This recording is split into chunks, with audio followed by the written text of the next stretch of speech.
Bonjour, je suis Youssef, élève de tronc commun scientifique au lycée Imam Malik à Koribga.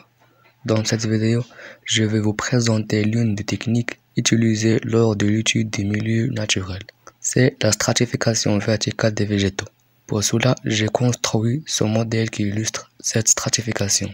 Alors, on commence.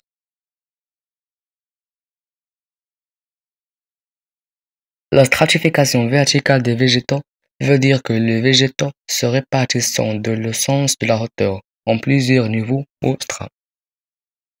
Strate arborescente. Elle comprend des arbres à tronc ligneux, c'est-à-dire une plante qui est fabriquée en grande quantité de lignes macromolécules organiques, donnant à la plante sa solidité, dont la hauteur dépasse 5 mètres.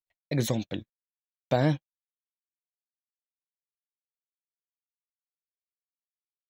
le chai-liège.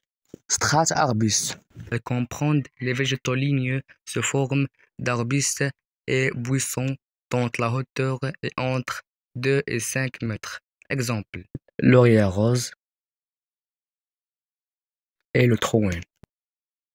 Strate herbacée. Elle comprend des plantes non ligneuses, à tiges souples, de hauteur entre 5 et 80 cm. Parfois, elles peuvent dépasser 1 mètre. Par exemple, la pâquerette, les graines. Strate mucinale. Elle comprend des petits plants de quelques centimètres de hauteur qui sont au ras du sol ou des roches. Par exemple, les mousses.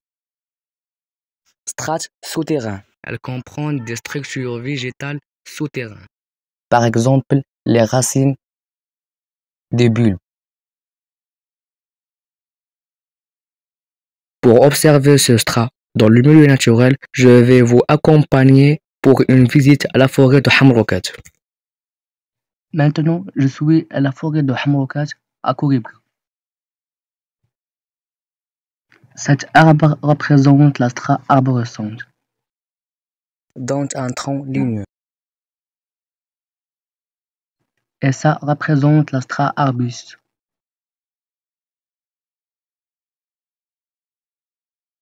La strate herbacée. La strate mucinale, elle comprend des petits plants de quelques centimètres de hauteur qui sont au ras du sol ou des roches. Cette racine représente la strate souterraine.